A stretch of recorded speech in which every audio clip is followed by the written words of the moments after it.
তোমার আসলেই লজ্জা নাই প্রেমা? তোমার লজ্জা করলো না নিজের প্রাক্তনের বিয়েতে এসে কবজি ডুবিয়ে খেতে? ছেলেরা এত নির্লজ্জ হয় জানতাম, কিন্তু তুমি এত বেহায়া। তাও পরে এসেছো এক পুরনো আমলের শাড়ি। লজ্জা লাগে না তোমার? বারে, এত শখ করে দাওয়াত দিলা আর আমি আসবো না ভাবলে কি করে? তোমাকে বিয়ে করে কার জীবনটা ধ্বংস হচ্ছে সেটা অন্তত দেখি। মুহূর্তের মধ্যে সবার তীক্ষ্ণ নজর এসে পড়ল রুদ্ধ আর প্রেমার ওপর। ইতিমধ্যে কানাকানিও শুরু হওয়ার পূর্ব প্রস্তুতি চলছে। সমালোচনার কেন্দ্রবিন্দুতে পরিণত হয়ে উঠেছে জায়গাটা। রুদ্ধ প্রেমাকে বেশ কড়া কিছু কথা শোনানোর জন্য প্রস্তুত হয়, কিন্তু তার আগেই প্রেমা গ্লাসের অবশিষ্ট জুসটুকু রুদ্ধর মুখে ছুঁড়ে মারে। রুদ্ধর অপমানিত মুখটা রাগে লাল হয়ে ওঠে। প্রেমার গালে সজোরে একটা থাপ্পড় মারে সে। এতক্ষণে সবাই চুপ করে থাকলে এবার কানাকানি শুরু হয়। রুদ্ধ কটমট করে তাকিয়ে থাকে প্রেমার দিকে। তুই কি যাবি এখান থেকে? রাস্তার মেয়ের মতো আচরণ করিস না। খেতে এসেছিস, খেয়ে চলে যা। খেয়ে ছেড়ে দেওয়ার অভ্যাস আমার নেই মিস্টার রুদ্ধ মির্জা। তোমার বিয়ে আমি কিছুতেই হতে দিচ্ছি না। দরকার পড়লে আমি পুলিশ ডাকবো। হা হা হা। আমার হবু শ্বশুর এসব পুলিশদের তার প্যান্টের ব্যাক পকেটে রাখে, আর তুমি আমায় পুলিশের ভয় দেখাও? Like seriously, get out of here. আমি কোথাও যাচ্ছি না।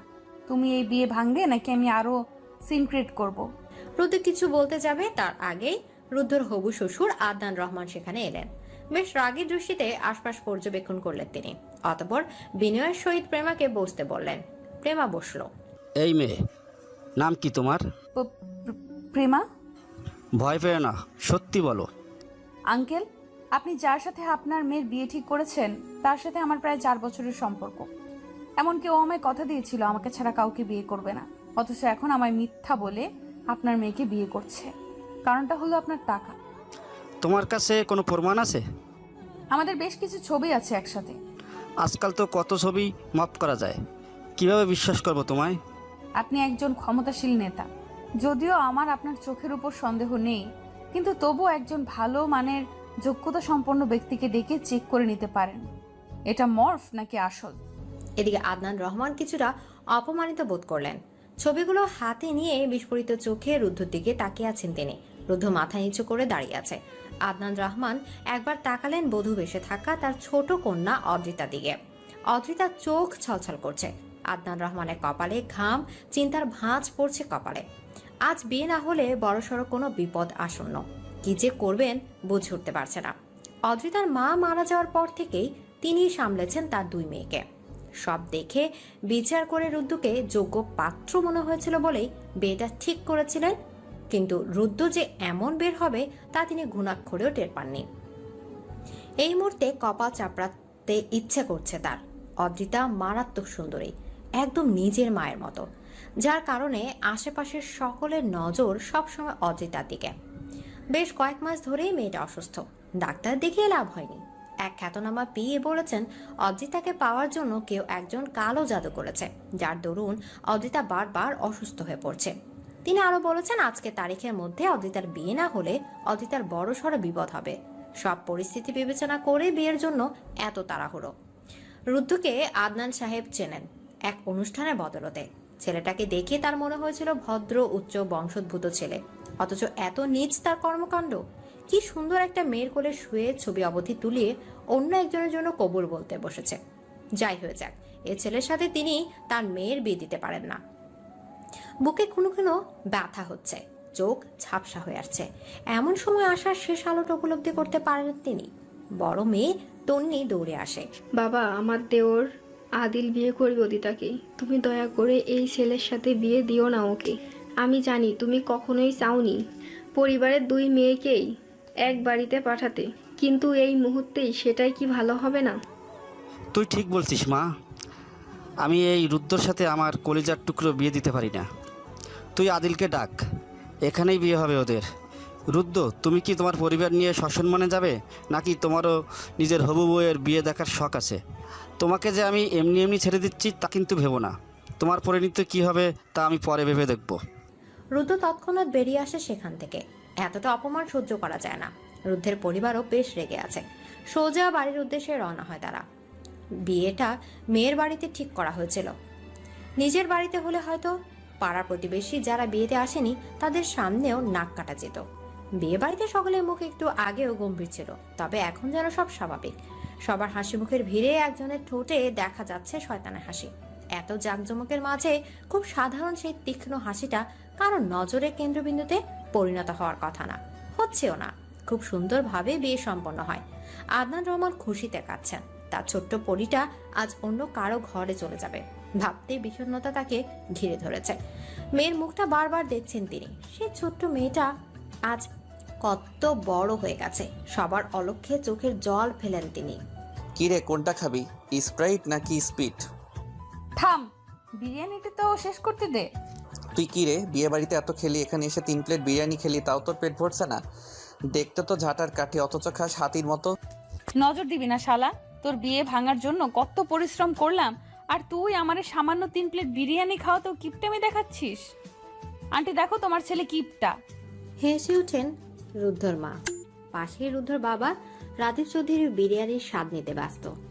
আফিয়ার খুশি মুখে আচমকা হালকা বিষণ্ণতার ছাপ পায় রুদ্ধ। কি হলো মা, মন খারাপ তোমার? এত কিছু করার কোনো দরকার ছিল রুদ্ধ? আমরা সরাসরি বিয়েটা ভেঙে দিলেই হতো। এত লোক ডেকে অনুষ্ঠান করে অপমানিত হয়ে বিয়ে ভাঙার তো কোনো কারণ ছিল না। আচ্ছা মা, আমরা বিয়ে ভেঙে দিলে আদনান সাহেব যে অন্য কোনো ছেলের সাথে অদ্রিতার বিয়ে ঠিক করতেন না, তাকে তুমি নিশ্চিত?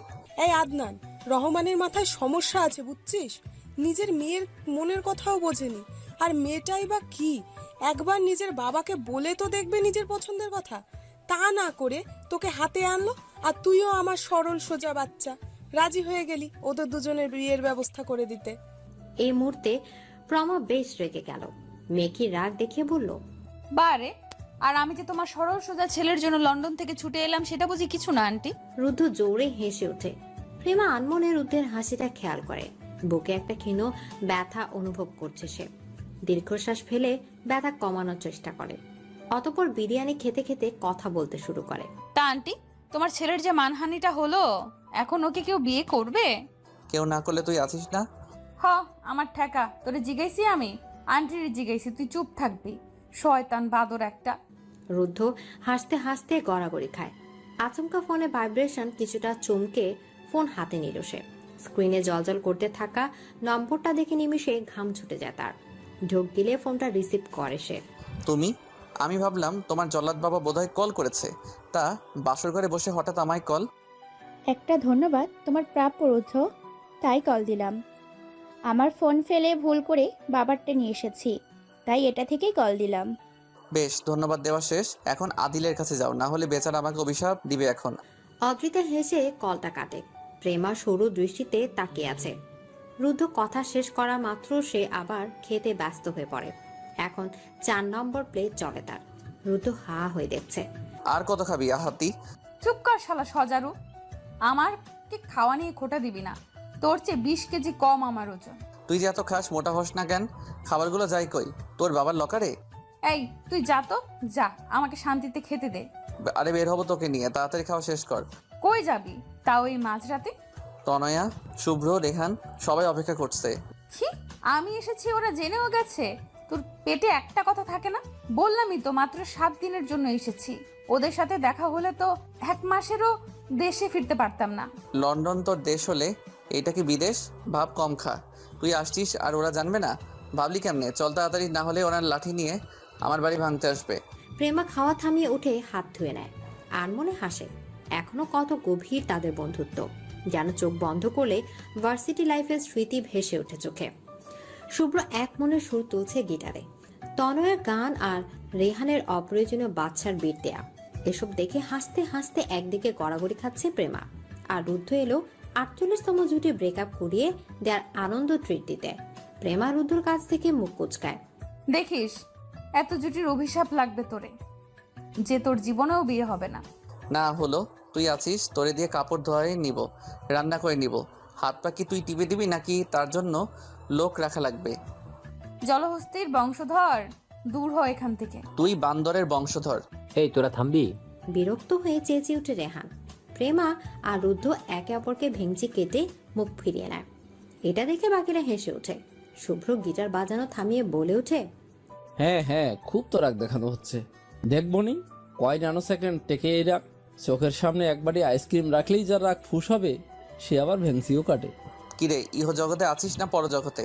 ভালো মতো বস বাইকে, পড়ে যাবি তো। তখন আবার তোর বিলাতি বাপ আমার নামে কেস করবে। রুদ্র ডাকে ঘোর কাটল প্রেমা। আগের দিনগুলোর স্মৃতি তার মানুষ পটেই জলজল করছে। কত সুন্দর ছিল দিনগুলো। যখন তখন দেখা হতো, কথা হতো, মাঝরাত অবধি আড্ডা হতো।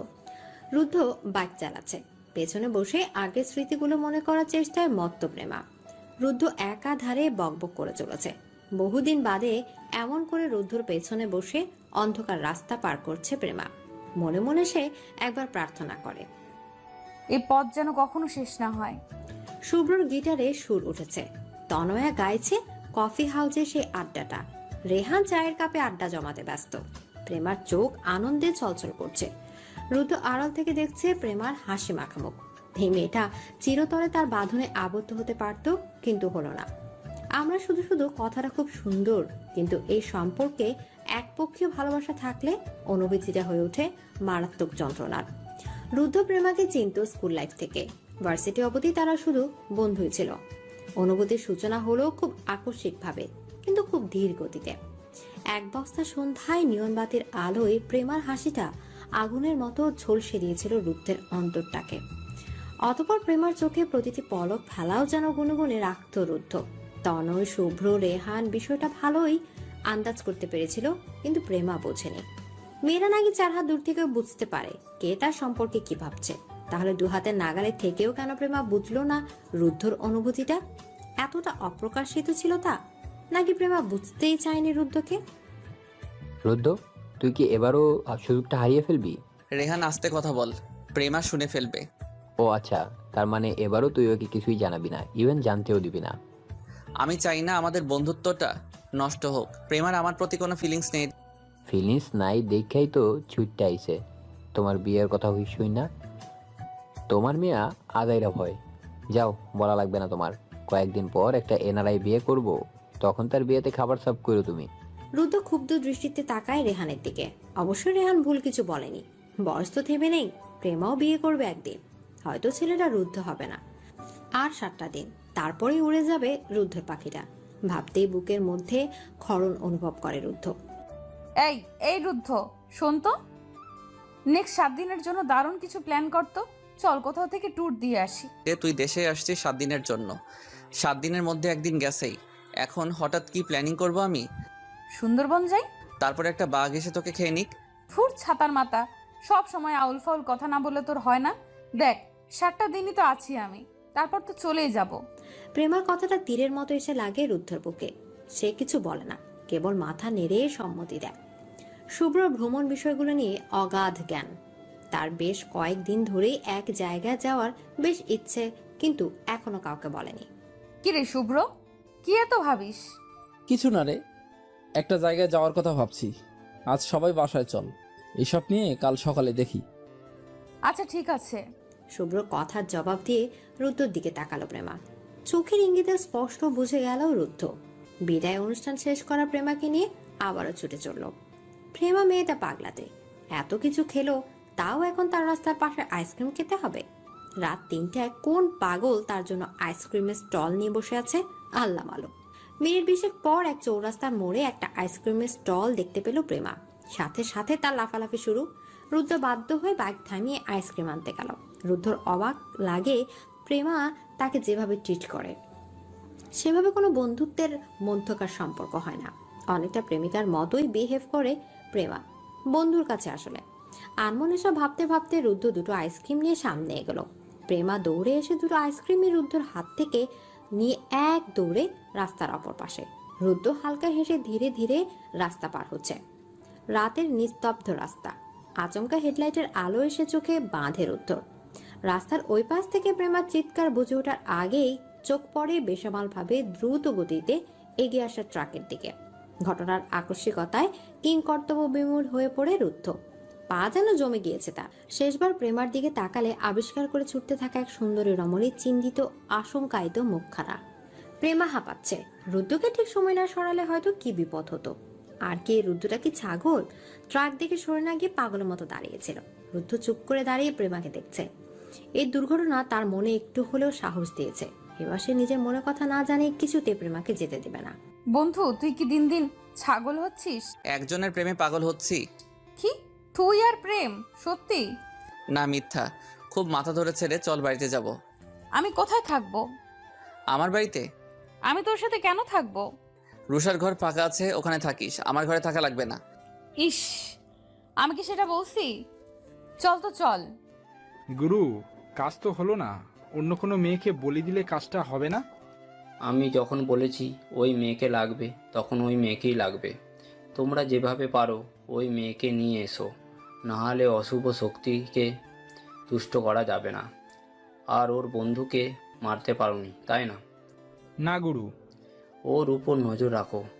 মেয়েটাকে যে করি হোক আমাদের আয়ত্তে আনতে হবে। আমি বলেছিলাম মেয়েটা দারুণ চতুর, সামনে রাখতে হবে। আমরা চেষ্টা করছি। কল কেটে দিয়ে শ্যামলা লোকটা পানের পিক ফেলা রাস্তায়।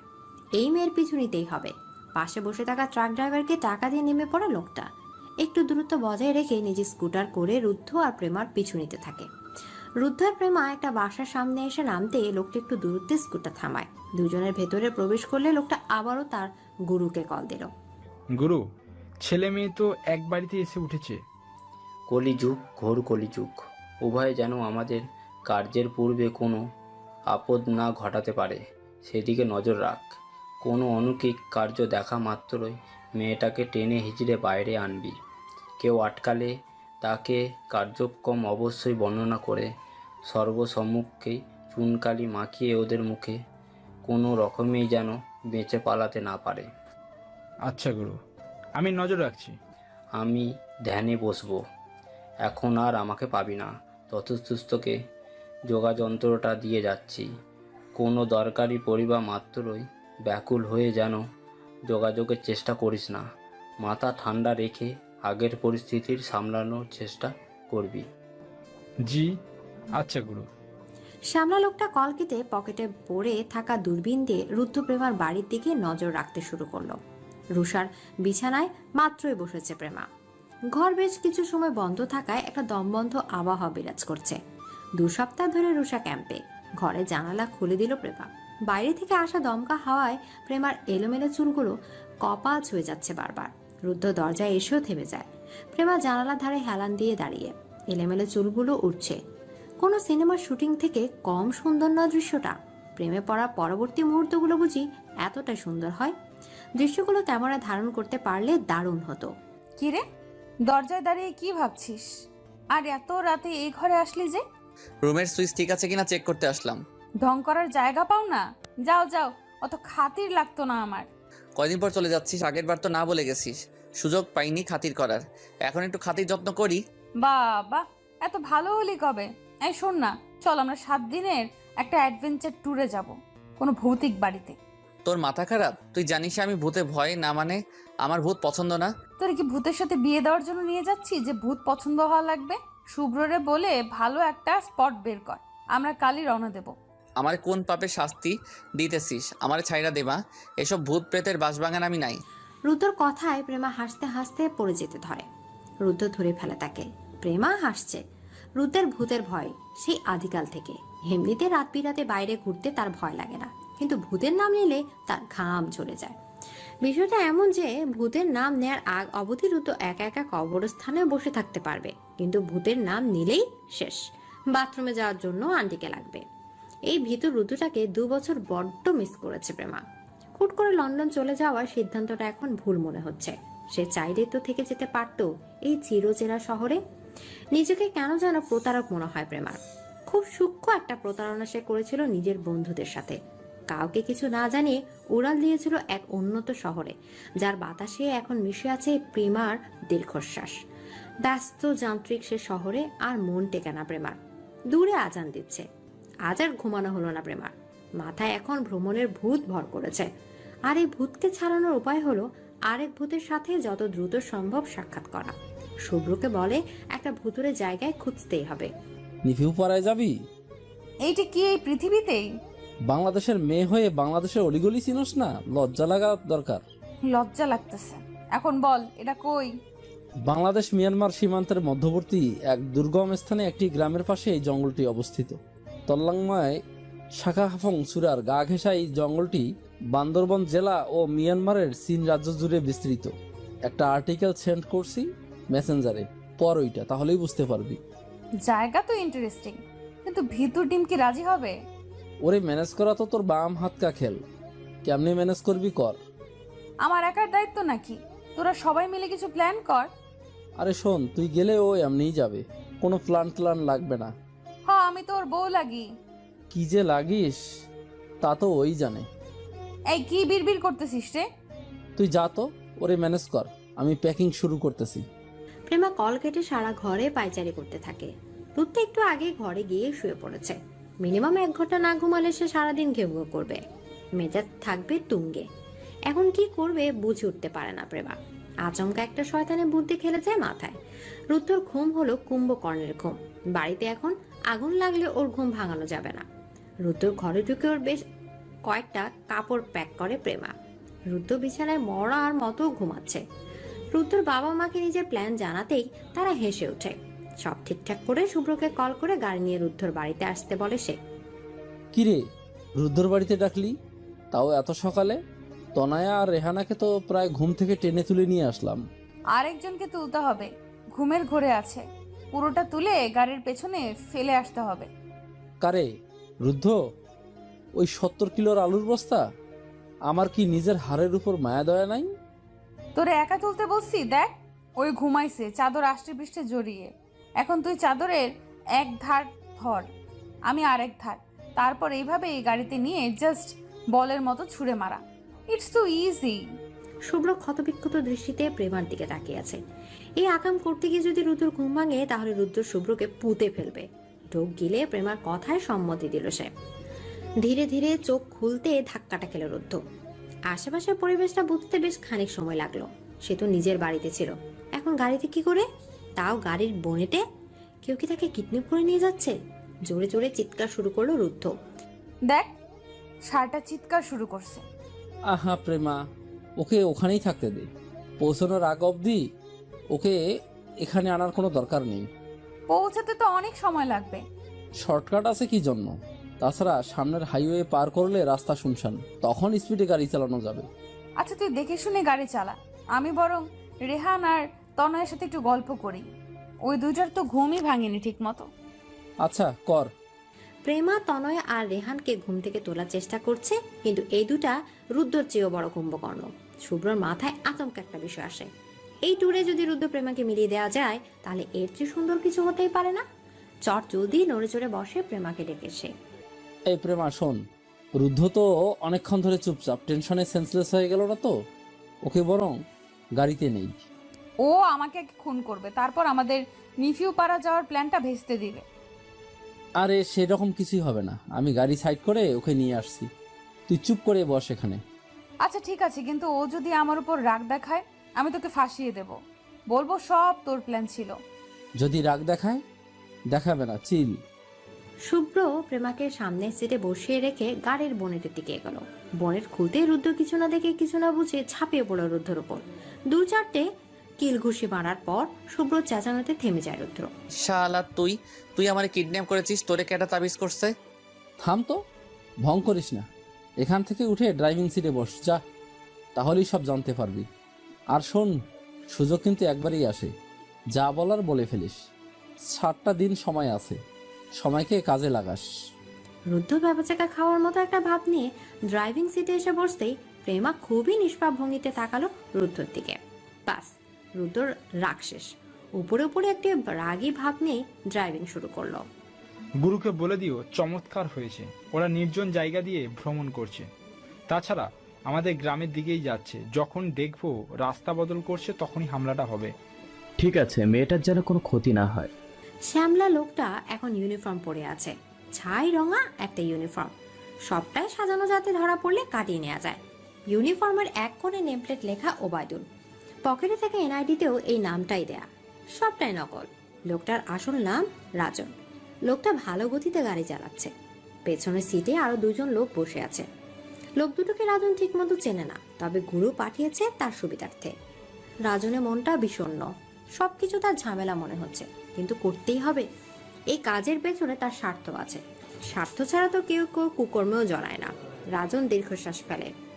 সে কি মানসিকভাবে সুস্থ আছে, নাকি মানসিক ভারসাম্য হারিয়ে ফেলেছে? নিজের কাজকর্মকে সে আর মানুষের তালিকায় ফেলতে পারে না। দুদিন আগেও সে দুটো মেয়েকে পৌঁছে দিয়েছিল গুরুর কাছে। মেয়ে দুটোর অস্তিত্বের ছিটে ফেটাও অবশিষ্ট নেই। এক রাতের মধ্যে দুটো জলজন্ত মেয়ে উধাও। তাদের নাকি অশুভ শক্তির দরবারে প্রেরণ করা হয়েছে। এসব কি মানার যোগ্য কথা? কিন্তু মেনে নিয়েছে রাজন। শেষবারের মতো ওই মেয়েটাকে গুরুর কাছে পাঠাতে পারলেই সে চিন্তামুক্ত। তার কাজ সম্পন্ন হবে, আর গুরুর কাজ সম্পন্ন হলে রাজনের জীবনও আর কোনো বিপদ থাকবে না। আচ্ছা ওবায়দুর, তোমার অশুভ শক্তির কি দরকার? তুমি তো গ্রামের ভোলা ভোলা মানুষ। ভোলা ভালা দেখেই তো সবাই সুযোগ নেয়, নিতে নিতে চুষে ফেলা আমের আঁটির মতো ছুঁড়ে ফেলেছে। আর কত সহ্য করতাম। বউ উচ্চা আছে? বউ আরেকজনের সাথে পলাই গেছে, একটা মেয়ে আছে। মেয়ের বাপ হয়ে মেয়ে ধরতে আইছো, মনে ডর লাগে না? হ্যাঁ, আমার চিকিৎসার লাইগায় গুরুর কথায় রাজি হয়েছি। অশুভ শক্তি পাইলে নাকি কোনো অভাব থাকবে না। আপনি যার গর্ভে জন্মেছেন সেও মেয়ে, তাহলে আপনি কেমনে আসলেন মেয়ে ধরতে? ভাইরে, দুনিয়ার কেউ খারাপ না, সবাই বাধ্য। কেউ পরিস্থিতির কাছে, তো কেউ নিজের কাছে। কথা ভালোই কইছো ওবায়দুর মিয়া, গাড়ি জোরে চালাও। মিয়াটা তো অনেক আগে চলে গেল। রাজন চুপ করে গাড়ি চালানোতে মনোযোগ দিল। অবায়দুর নামটা বারবার শুনতে তার মোটেও ভালো লাগছে না। নিজের নামে জায়গায় অন্য নাম শুনেও বিরক্তি কিংবা রাগ প্রকাশ করতে না পারাটা প্রচন্ড অসহ্যকর একটা অনুভূতি। গাড়ির গতি আর দিনের দাবদাহ দুটোই বাড়ছে। গরমে রাজনের গলা ঘামছে। কিছু মানুষ সহজেই ঘামে, রাজন তাদের মধ্যে নয়। রাজন সহজে ঘামে না, প্রচন্ড গরম লাগলে তবেই সে ঘামে। তাপমাত্রা কি তাহলে খুব বেড়েছে? রুদ্ধ, তোর কি হয়েছে বলতো? রাস্তা তো সামনে, তুই একটু পর পর আমার দিকে তাকাচ্ছিস কেন? 2 বছরে আমার চেহারা এতটাও বদলায়নি যে ঘুরে ঘুরে দেখতে হবে। চুপচাপ সামনে তাকা। তোকে দেখছি না আমি আশেপাশে তাকিয়ে বোঝার চেষ্টা করছি রাস্তাটা এত নির্জন কেন। তোরা যে কোথায় নিয়ে যাচ্ছিস আমাকে? রুদ্র তৎক্ষণাৎ উত্তরে পেছনের সিটে সবাই হেসে ওঠে। রেহান কাশির ভান করে খুব খুব করে কাশে। প্রেমা ভালোই বুঝতে পারছে কিছু একটা চলছে, কিন্তু কেউ তাকে বলছে না। অদ্ভুত তো, 2 বছরে সে দূরে ছিল, তাই বলে ওর বন্ধুরা ওকে এত পর করে দিয়েছে। আর এই রুদ্রটাই বা এমন আচরণ করছে কেন? প্রেমার রাগান্বিত দৃষ্টির পানে স্পষ্ট বুঝছে রুদ্ধ তার মজাই লাগছে প্রেমাকে জ্বালাতে। প্রেমা মেয়েটা এখনো বাচ্চাই আছে, কিছুই বোঝে না। হানমনে জানালার দিকে তাকিয়েছিল প্রেমা। রুদ্ধ প্রেমার হাতে হাত রাখে। প্রেমা তখনও খেয়াল করেনি। অনেকটা সময় পর সে রুদ্ধর স্পর্শটা খেয়াল করলো। তখনই চটে গিয়ে বলল, এই, আমি কি বাচ্চা? আমার হাত ধরে রেখেছিস কেন? আমি কি গাড়ি থেকে ঝাঁপ দিব? আজব তো। প্রেমার কথায় রুদ্র কপাল চাপড়াতে ইচ্ছা করছে। এই মেয়েকে বোঝাতে তার কত রুটি যে বেলতে হবে। এদিকে প্রেমার কাণ্ড দেখে শুভ্র, রেহান আর তনয়ার হাসি থামছে না। প্রেমা তো রাগে আগুন, সবকিছু তার মাথার উপর দিয়ে যাচ্ছে। আচমকা শুভ্র গান ধরল, বলতে গিয়ে মনে হয়, বলতে তো দেয় না হৃদয়। ব্যাস এটুকু বলেই চুপ। প্রেমা অবাক হয়ে জিজ্ঞেস করলো, কিরে থামলি কেন? এত সুন্দর গান, আর তুই পুরোটা গাইবি না? শুভ্র মুচকি হেসে বলল, যাকে বলছি সে বুঝলেই হলো, তোর বোঝা লাগবে না। রুদ্ধ বিষম খেলো। এমনিতে সে অস্থির হয়ে আছে, তার উপর তার বন্ধুগুলো এক একটা আস্ত শয়তান। রুদ্ধর মনের মধ্যে এখন গান বাজছে, all my friends are toxic. এত সবের মাঝে রুদ্ধর মনের এক কোণে একটা বিপদের সূক্ষ্ম ঘন্টা বাজছে। ঠিক কি কারণে এমনটা মনে হচ্ছে তার রুদ্ধ জানে না, তবে তার ষষ্ঠ ইন্দ্রিয় যে কখনো ভুল বলে না তার প্রমাণ সে অনেক আগেই পেয়ে গেছে। শুভ্র ড্রাইভ করছে, রুদ্ধ অনেকক্ষণ ড্রাইভ করে ক্লান্ত। পেছনের সিটে ঘুমাচ্ছে সে।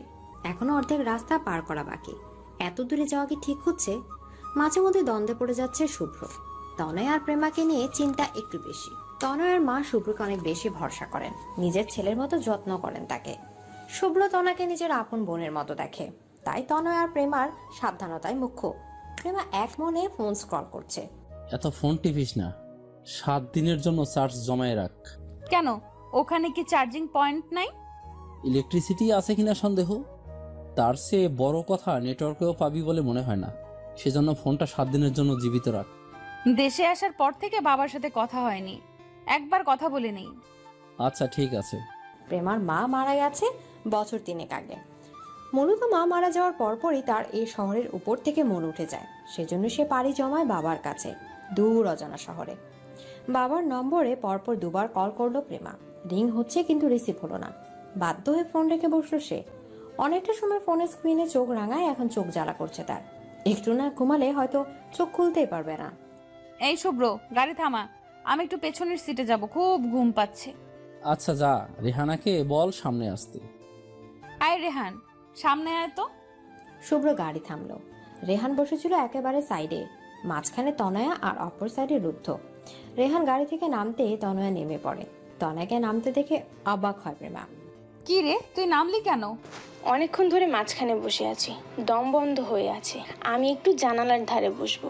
বাহ বাহ, আমি আসলাম আর জানালার ধারে বসতে ইচ্ছে হলো? এতক্ষণ কেন ইচ্ছে হয়নি? তোরা যে কি শুরু করেছিস আমার সাথে, সবাই মিলে আমাকে পর করে দিছিস। ওরে ড্রামা কুইন রে, তুই তো আমাদের পর করে চলে গেছিস। তোর জন্য যে একজনের হৃদয় জমে জমে পাথর হয়ে গেছে তা যদি বুঝতি। এই এই, শেষের দিকে কি বিড়বিড় করলি? তোরা এত বিড়বিড় করছিস কেন এখন? আগে তো এই বাজে অভ্যাস ছিল না। চুপচাপ বস, যা। প্রেমা মাঝখানে বসলো। রুদ্ধ জানালার সাথে হেলান দিয়ে বেগ করে ঘুমাচ্ছে। শুভ্র সামনে থেকে মুচকে মুচকে হাসছে। প্রেমার পাশে বসতে রুদ্ধ একবার চোখ টিপ টিপ করে প্রেমাকে দেখে নিল। অতঃপর জানালার পরিবর্তে প্রেমার কাঁধে হেলান দিল। প্রেমা ভেবেছে রুদ্ধ ঘুমের ঘরে আছে, সে বব করতে লাগলো। 80 কিলোর বস্তা একটা হেলান দেওয়ার জন্য আমার কাঠটাই পারলি রে সার। উফ, ঘাটা শেষ আমার। কোন চালের ভাত খায় আল্লাহ মালুক। প্রেমার বক বক থামছে না। রুদ্ধ সবটাই শুনছে আর মনে মনে ফুঁসছে। মনে মনে বলছে, একবার খালি হাতের নাগালে আইসো বান্ধবী, তোমারে দিয়ে 10 ডজন কাপড় ধুয়ে নিব। তবে রুদ্ধ যে খুব খারাপ লাগছে তা কিন্তু না। বন্ধু হিসেবে হয়তো এই কাঁধে বহুবার মাথা রেখেছে সে, কিন্তু একতরফা প্রেমিক হিসেবে এই অনুভূতিটা মারাত্মক। হৃদস্পন্দনের গতিটা যেন ক্ষণে ক্ষণে বাড়ছে। রুদ্ধ আবছাভাবে শুনতে পারছে নিজের হৃদস্পন্দনের ধুক ধুক শব্দটা। আচ্ছা, প্রেমাকে অনুভব করছে তার হৃদস্পন্দনের এই ঊর্ধ্বগতি। রুদ্ধর বন্ধ চোখে প্রেমের মায়াবী মুখটা ভাসছে। বন্ধুত্বটা দীর্ঘদিনের, অথচ ভালোবাসার অনুভূতিগুলো মাত্র কয়েক বছরের।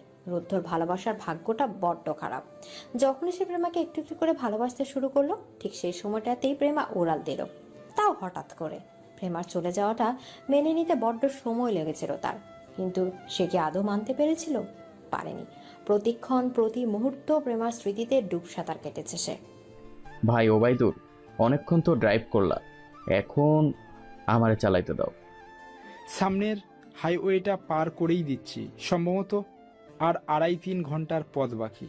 তোমার মেয়ের সাথে কথা বলতে ইচ্ছা করে না? মেয়ের কথা মনে পড়ে বলেই তো এসব করছি। মানে? আমার মেয়ের বয়স 12 যখন আমার স্ত্রী আমাকে ফেলে চলে যায়। ছোটোখাটো কাজ করতাম, মেয়ে সারাদিন বাসায় একা। একদিন বাড়িতে ঢুকে দেখি সারা মেঝে রক্তাক্ত। ঘরের ভেতর ঢুকেই দেখি আমার বাচ্চা মেয়েটার মাথা এক পাশে, শরীর অন্য পাশে, সারা মেঝে রক্ত লাল। পাগল হয়ে গেছিলাম। কত সময় পাগল ছিলাম জানা নাই। গুরুর সাথে দেখা, তিনি জানালেন আমি আমার মেয়েকে ফিরে পেতে পারি, সেজন্য এসব করছি। অশুভ শক্তি আমার চাই না, শুধু নিজের মেয়েটার নিয়ে বাকি জীবন কাটাতে চাই। আপনার লাইগা মন খারাপ করবো কি না বুঝতেছি না, তবে গুরুর যথেষ্ট ক্ষমতা আছে বলে আমি মনে করি। অবশ্য গুরুর ক্ষমতা আমার স্বচক্ষে দেখি নাই। যাই হোক, গুরু হয়তো পারবেন তোমায় তোমার মেয়েকে ফিরিয়ে দিতে। রাজন চুপ হয়ে যায়। তারা এখন আর নিজেকে স্বাভাবিক মানুষ মনে হয় না। কোনো স্বাভাবিক মানুষ এত ঘৃণ্য কাজ করতেই পারে না। একটা মেয়ের বাবা হয়ে অন্য মেয়েকে বলির পাঠা বানানোর কি কারো পক্ষে সম্ভব? এত নিচে কি করে নেমে গেল সে? না, এসব ভাবলে চলবে না। মেয়েটা যত দ্রুত চিকন কালার বনের দিকে এগোবে তত রাজনের সুবিধা। সহজে মেয়েটাকে ধরাশয় করে ফেলা যাবে, কিন্তু সমস্যা হলো মেয়েটার 4 বন্ধু। ছেলে 3টাকে কোনোভাবে অন্যদিকে সরানো গেলেই চিন্তা থাকতো না। চিকন কালার বনে পৌঁছে সে ব্যবস্থা করা যাবে। আপাতত এগোনো যাক। রুদ্ধ, এই রুদ্ধ, ওঠ না, কি মরার মতো ঘুমোচ্ছিস? আমার কাঁধ ব্যথা হয়ে গেল। আহা, জ্বালাস না তো একটু আর। তুই উঠবি নাকি ঘুষি মারবো? দজ্জাল রে দজ্জাল, এমন মেয়ে যার ঘরে বউ হবে তার কপাল তো পুড়ছে। তোর ঘরের বউ তো হচ্ছি না, ওঠ। প্রেমার কথায় রুদ্ধ মুচকি হাসে, মনে মনে বলে, হবে তো আমারই বউ। দরকার পড়লে এবার কিডন্যাপ করে নিয়ে গিয়ে বিয়ে করব। রুদ্ধ ঊর্ধ্বে নিতেই হঠাৎ শার্টে টান লাগে। প্রেমার চুল রুদ্ধর শার্টের বাটনে আটকে গেছে। দেখ, তোর চুল অবধি আমাকে ছাড়তে চাইছে না, আর তোর আমাকে দূরে সরানোর তাড়ায়। তোর শার্ট বেহায়া, প্রেমা চুল ছাড়তে গিয়ে আরও প্যাচ লাগিয়ে ফেলে, কিন্তু তাও সে রুদ্রকে হাত লাগাতে দেবে না। এসব দেখে তনয়া, রেহান আর শুভ্র যে হাসতে হাসতে গড়াগড়ি খাচ্ছে, সেদিকেও খেয়াল নেই তার। সে এক মনে চুল খুলতে ব্যস্ত। একসময় হাঁপিয়ে উঠে রাগ করে চুল টেনে ছিঁড়ে ফেলে। এই প্রেমা, তুই আসলেই পাগল। পারছিস না যখন আমায় বললেই পারতি। নিজেকে কষ্ট দেওয়ার তো কোনো কারণ ছিল না। আমি কি করব না করব সেটা তোর থেকে কেন শোনা লাগবে? প্রেমা কতটা মজা করে বলল তা মোটেও ভাল লাগেনি রুদ্র। প্রেমার মুখে কতটা শোনার পর তার মুখ অনেকটাই মলিন হয়ে যায়। মলিন কণ্ঠে শুভ্রকে ডাকে সে। এই শুভ্র, আমি ড্রাইভ করি এখন, তুই রেস্ট নে। আরে দরকার নেই। থামাতে বলছি, থামা। শুভ্র বুঝতে পেরেছে ব্যাপারটা। তর্কে না গিয়ে গাড়ি থামিয়ে দিল সে। গাড়ি থেকে নেমে রুদ্রকে একপাশে নিয়ে গেল, বলল, দেখ রুদ্র, প্রেমা মজা করে বলেছে, অন্যভাবে নিস না। সুযোগটা এভাবে ছেড়ে দিস না, ভেবে দেখ কিছুক্ষণ। রুদ্র রাগ কমেনি এখনো। অবশ্যই তাকে রাগ বলা চলে না, বড়জোর অভিমান বলা চলে। কেননা এর আগেও বহুবার প্রেমা তাকে খোঁটা দিয়েছে, তাতে কখনো রুদ্রর মনে কোনো প্রভাব পড়েনি। কিন্তু এবার সবকিছু ভিন্ন। অনুভূতি আর অনুভূতির প্রকাশ সবকিছু এক ভিন্ন আঙ্গিকে উপস্থাপিত হচ্ছে। কিছুটা দূরে একটা দোকান দেখতে পেল রুদ্র। এতটা রাস্তা পেরিয়ে এসে এখানে দোকান, এরপর বোধহয় কোথাও দোকান পাওয়া যাবে না। এখান থেকে কিছু কিনে খাওয়া দাওয়াটা সেরে ফেলতে পারলে বাঁচা যায়, এ ভেবে গাড়ি থামালো রুদ্ধ। কিরে রুদ্র, গাড়ি থামালি যে? এই যে দেখ রেহান, দোকান, চল কিছু নাস্তা কিনে আনি। শুভ্র তো খাবার এনেছে। সেসব ওখানের জন্য জমিয়ে রাখ, সব তো শুকনো খাবার। এখান থেকে আপাতত কিছু খেয়ে নেই। আচ্ছা ঠিক আছে। সবাই না হয় একটু বের হয়ে বাইরের বাতাস খেয়ে আসি, অনেকক্ষণ তো গাড়িতে বসে থাকতে হলো। ঠিক বলেছিস।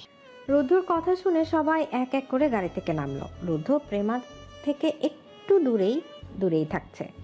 এটা যে সে ইচ্ছে করে করছে এমন না, প্রেমার প্রতি তার অভিমানটা অনেক আগে থেকেই ছিল। এই ছোট্ট ঘটনা সেই ছোট্ট বন্যির শেখাটাকে আগুনে জ্বলন্ত গোলায় পরিণত করেছে। রাগের বশে সে প্রেমাকে উল্টাপাল্টা কিছু বলে ফেলতে পারে, এই ভয়ে সে প্রেমার থেকে দূরে থাকছে। প্রেমা অবশ্য বিষয়টা এখনো আন্দাজ করতে পারেনি। পারলে হয়তো এতক্ষণে বকবক করে রুদ্ধর মাথা খেয়ে ফেলতো। ওবায়দুর ভাই, কই যাও? পরিস্থিতিটা হাতে আনার ব্যবস্থা করতে। ওবায়দুর আর দাঁড়ালো না, গাড়ি ব্রেক ফেল করতে হবে তাকে, যাতে সবার সামনের মোড়ে ধাক্কা খায়। অনেকটা ঝুঁকি আছে এতে, তবে একবার গরুর বলা মেয়েটাকে হাতে পেলে বাকিগুলো মারার জন্য ফেলে দিলেও অসুবিধা নেই। শুনশান রাস্তা, মেরে ফেলে গেলেও দেখার কেউ নেই। আচমকা ওবায়দুরের মাথায় অদ্ভুত একটা শয়তানি ইচ্ছে শক্তি চেপে বসে। মাথার পাগলামির পোকাটা কি আবারও মাথা ছাড়া দিয়ে উঠলো? না, এটা হতে পারে না। যে পাগলামির জন্য তাকে শৈশব নষ্ট করে জেলে যেতে হয়েছিল, সেই পাগলামিটা আবার করে নিজের জীবনটাকে নষ্ট করতে চায় না সে। রুদ্র এসে গাড়িতে বসার পরপরই প্রেমা পাশের সিটটা দখল করলো। প্রেমা বেশ কিছুক্ষণ ধরে লক্ষ্য করছে রুদ্র তাকে এড়িয়ে চলছে। ঠিক কী কারণে এড়িয়ে চলছে তা এখনো বুঝে উঠতে পারেনি। এই রুদ্ধ, তুই কি রেগে আছিস আমার উপর? এই রুট করে কবে থেকে হলি তুই?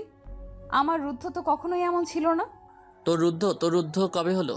ওমা, তোর মনে নেই কত সাধনা করে তোকে পটিয়ে বন্ধুত্ব করেছিলাম? সেই থেকেই তো তুই আমার। তাই বুঝি? হ্যাঁ তাই। এখন একটু হাস, এরকম রাগি রেগে মুখে একদম রাম ছাগল লাগতেছে তোরে। রুদ্ধ হেসে ফেলে, তার লজ্জা লাগছে কোনো কারণ ছাড়াই। মূলত আমার রুদ্ধ শব্দটা তার মন কেড়েছে। সামান্য দুটো শব্দ, অথচ রুদ্ধর শরীর বেয়ে বিদ্যুতের ঝংকার বয়ে চলেছে শুধু ওই দুটো শব্দের কারণে। গাড়ি চলছে আপন গতিতে। রুদ্ধ মনোযোগ দিয়ে প্রেমার বকবক শুনছে। গুগল ম্যাপে দেখলো সামনে রাস্তা, দুদিকে গেছে আর সামনের দিকে বিশাল খাদ। রুদ্ধ গাড়ি ব্রেক করার চেষ্টা করে, কিন্তু ব্রেক কিছুতেই কাজ করছে না। রুদ্ধর মনে হচ্ছে যেন তার নিঃশ্বাসটাই বুঝি বন্ধ হয়ে গেল। সামনে খাদ, মনে হচ্ছে স্টিয়ারিংটাও যেন নিয়ন্ত্রণের বাইরে চলে যাচ্ছে। গাড়ি থেকে লাফ দে। কেন, তুই একা যাবি? ফাইজলামি করার সময় না এটা, সামনেই খাদ, গুগল ম্যাপে দেখাচ্ছে। সম্ভবত আর 5-6 মিনিটের সামনে খাদ পড়তে পারে, যত দ্রুত সম্ভব লাফ দে তোরা। আর তুই? তোরা লাফ দিলে আমিও নেমে পড়বো কোনোভাবে। এত স্পিডে চলছে, কিভাবে লাফ দিব? ঠিক এমন সময় রুদ্ধর চোখ পড়লো গাড়ির গ্লাসে। পেছন থেকে একটা গাড়ি আসছে, গাড়িটা পাশ ঘেঁষে চলতে শুরু করলো। গাড়ির ভেতর থেকে শ্যামলা মতন লোকটা বলে উঠলো, এনি প্রবলেম ভাই? রুদ্ধ মাথা নেড়ে সম্মতি দিল। ভাই, আমাদের গাড়ির ব্রেক কাজ করছে না, সামনেই খাদ। আচ্ছা, আমি আমার গাড়ি আপনাদের গাড়ির পাশে নিচ্ছি, আপনারা জানালা দিয়ে বের হয়ে পার হয়ে আসুন। আচ্ছা প্রেমা, তুই আগে যা। প্রেমা দ্বিধায় ভুগছিল, কিন্তু রুদ্ধর রক্তলাল চোখের দিকে তাকিয়ে আর দ্বিধায় পড়ার সময় পেল না। সময় বেশি নেই। প্রেমার পর তনয়াকে পাঠালো রুদ্ধ। এরপর রেহান যেতে যাচ্ছিল। এমন সময় পাশের গাড়িটি থেমে যায়। রুদ্র ঝাপসা চোখে শুধু দেখলো পেছনে পড়ে থাকা গাড়ি থেকে একটা লোককে বের হয়ে গাড়িটাতে লাথি মারতে।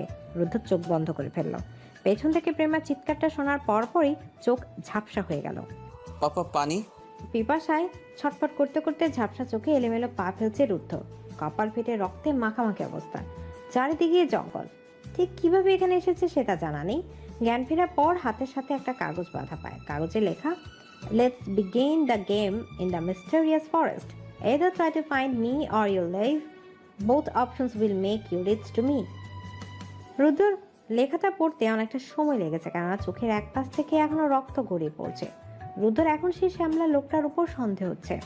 নিজের বোকামির জন্য প্রেম আর তনয়ের জীবনটা বিপদে ফেলে দেয় রুদ্ধ। এই চিন্তা থেকে ক্রমশ খেয়ে চলেছে। রুদ্র কিংবা রেহান কাউকে খুঁজে পাচ্ছে না সে। চারদিকে জঙ্গল। এটাই কি তবে চিকন কালার বন?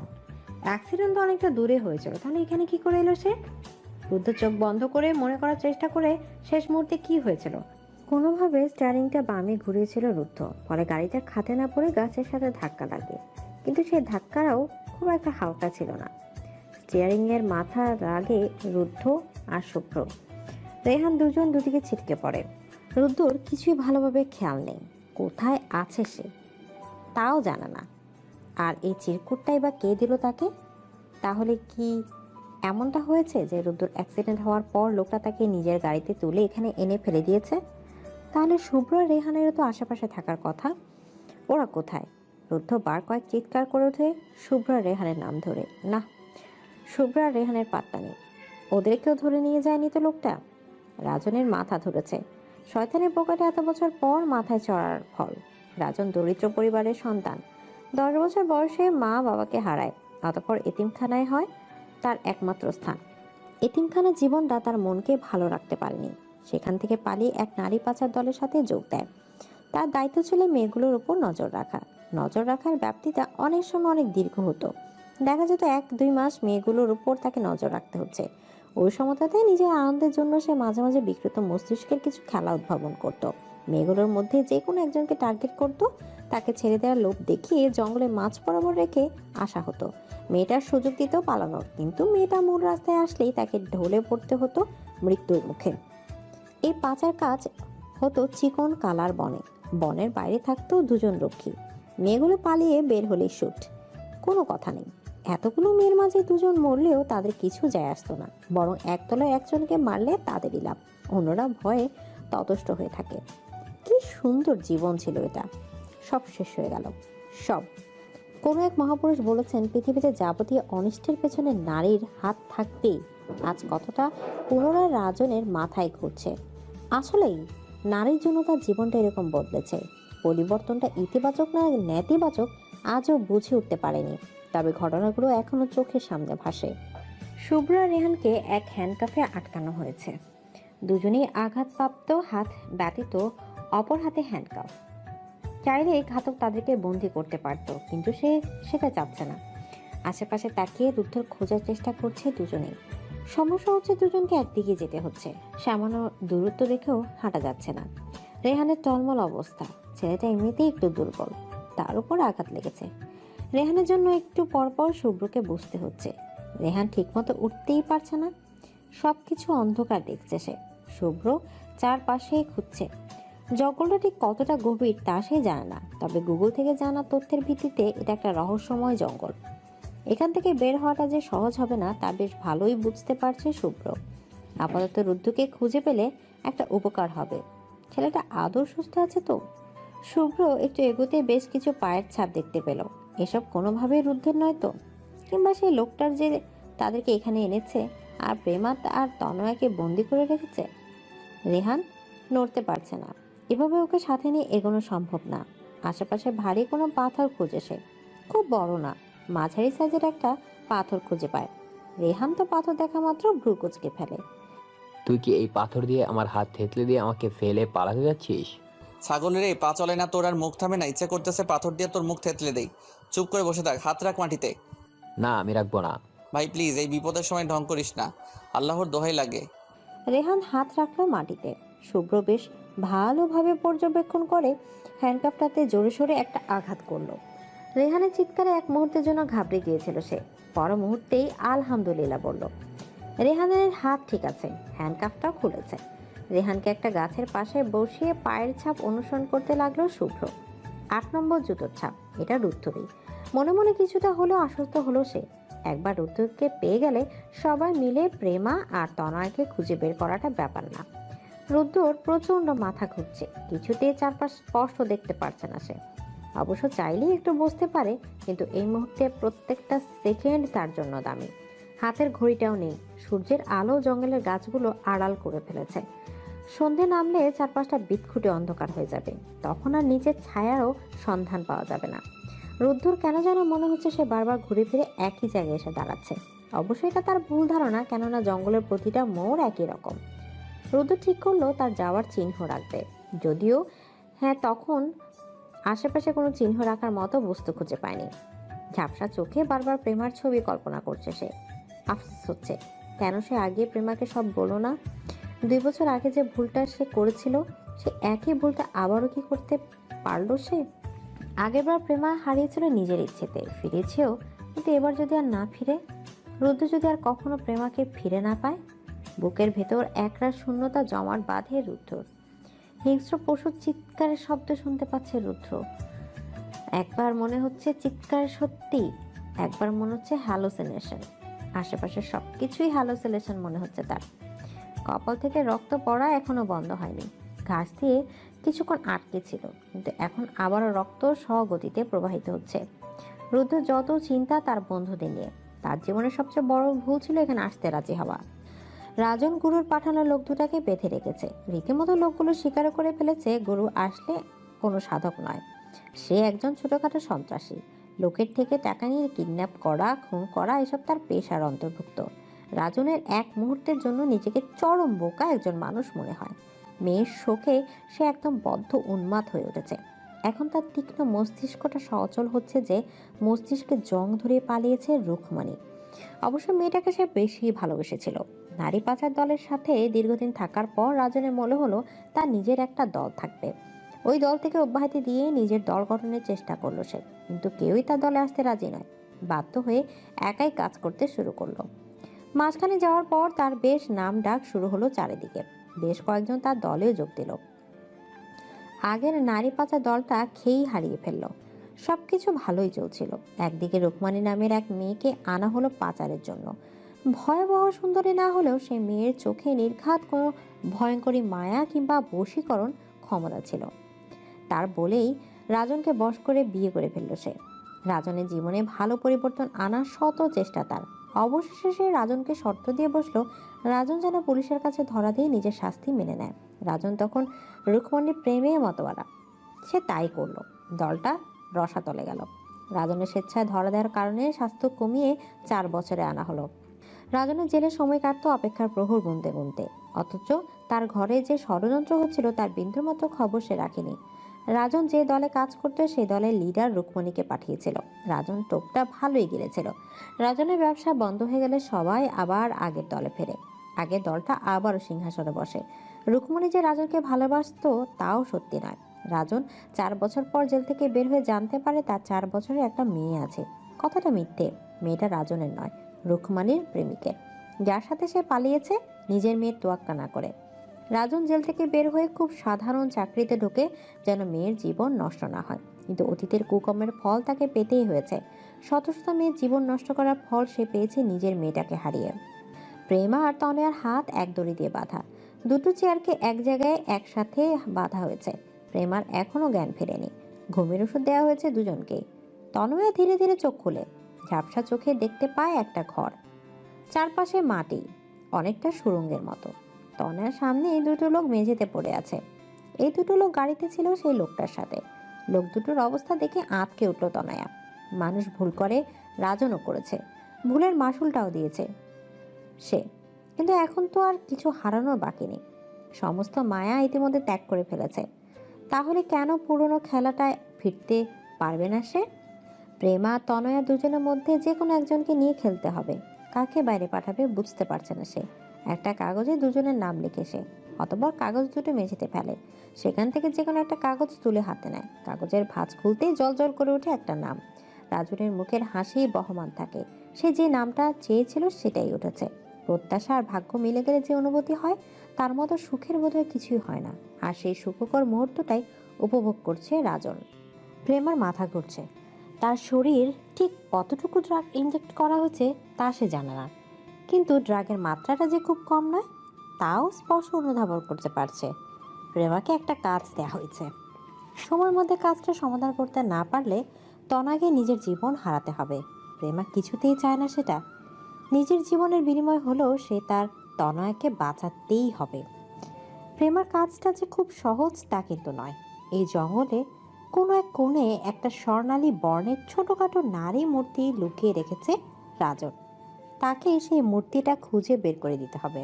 কিন্তু ক্লু তাকে দেওয়া হয়েছে ঠিকই, কিন্তু ড্রাগের ডোজে সে আপাতত মানসিক ভারসাম্যহীনের মতো আচরণ করতে শুরু করেছে। রাজনের খেলাটা বেশ মজা লাগছে।